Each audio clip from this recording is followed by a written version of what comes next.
I could mention, I'm Akiva Zablocki. I'm founder of a startup called Health to Social. We haven't launched yet. We're launching soon. The purpose of the startup is to help empower patients with the right tools that they can make the best decisions possible when they're faced diagnoses like cancer or brain tumor or another terrible illness. I'm also on the board of the Children's Brain Tumor Foundation. The Children's Brain Tumor Foundation is a national foundation founded in 1988 whose mission is to improve the treatment, quality of life, and long-term outlook for children and brain and spinal cord tumors through research, education, support, and advocacy to the families and survivors. And I'll go into more details about that later, but first, what brought me here today, my personal story. Like some other people in the audience today, I was diagnosed with a brain tumor. This was back in the summer of 2005. I was a college student at Columbia University. I had just finished a successful junior year. I had just been elected as senior class president for my senior year, and I had a lot of things planned, and I had a lot of ideas of how this would be like the most amazing senior year. Over the summer, I actually spent overseas. I was leading a trip to Israel. I had grown up there and I knew the country, so I was leading a trip of 40 other students there, and I started to see double. And I don't know if anybody else here has ever seen double, but it's a very weird feeling. Being a college kid on vacation, I assumed that it had to do with how much fun I was having. But it didn't go away. And after the trip, I decided that it's worth checking into. So I went to an eye doctor there, and they told me that my eyes looked fine, something going on with my nerves. So he sent me to a neurologist who then had me do an MRI. And I came back from the MRI and I heard the 9 words that nobody ever wants to hear. I'm sorry, but you have a brain tumor. Truth is, he never said those words that day. He said I had a brain lesion, which was his way, I think, of nicely saying that I guess he didn't want to tell me right then that I had a brain tumor, but after they looked at it again in a MRI, they saw it was a polycystic astrocytoma, which was a 2-centimeter brain tumor. But like with the real estate market, a lot when you get diagnosed with brain tumors has to do with the same rules that govern real estate: location, location, location. And square footage is probably important as well.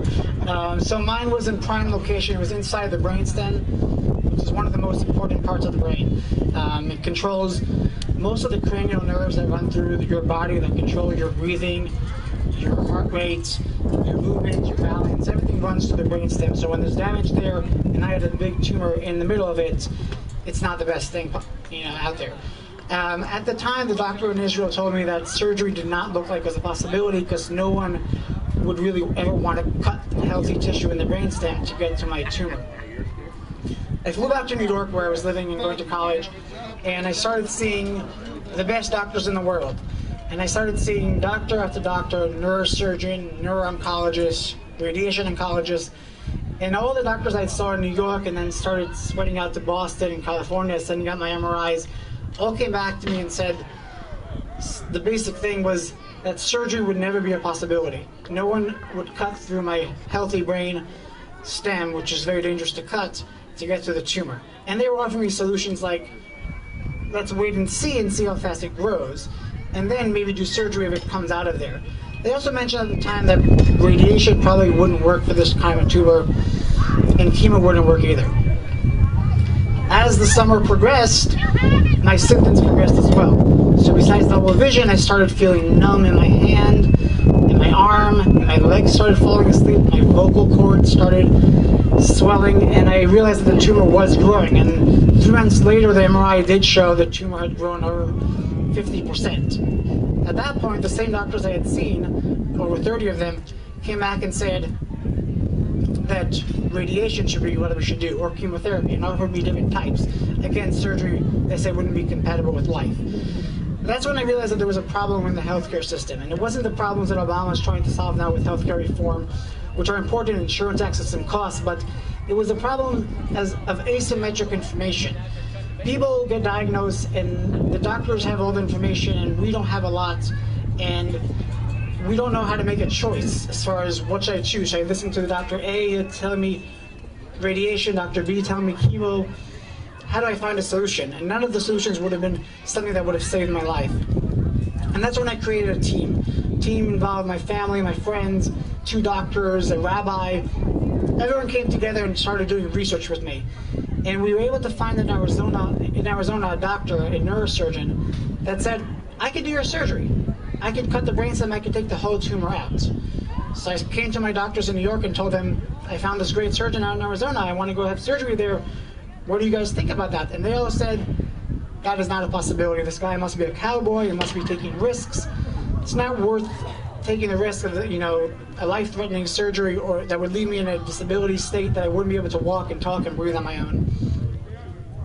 I decided to fly down there and talk to him in person, figure out why he felt that he could do this surgery. And I came down and I said to him, Dr. Spetzler, are your knives sharper? Do you have steadier hands, better machines? Why can you do this surgery that no one else in New York, which have some of the best hospitals in the world, say they could do? And he told me straight out, my knives aren't sharper, my tools aren't better. I've just been doing this, and I've been doing this for over 30 years, cutting the brainstem, and I've published over 200 brainstem surgeries.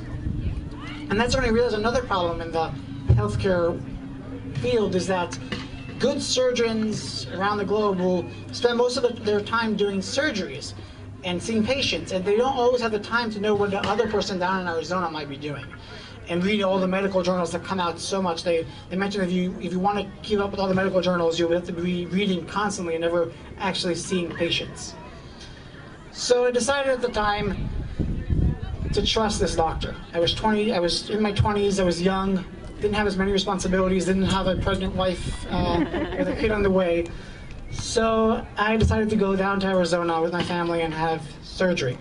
Surgery was a great success. The surgeon was able to take the whole tumor out, which means there was no residue, it didn't need chemotherapy, it didn't need radiation to fix it afterwards.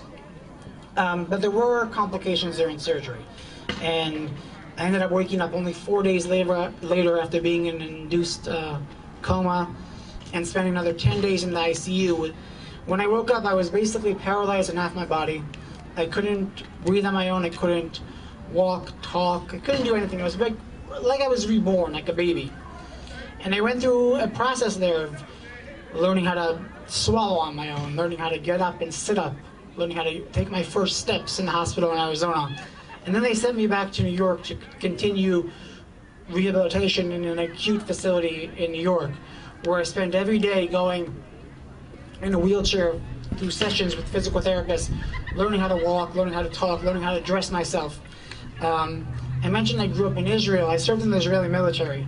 I did basic training as a combat soldier there.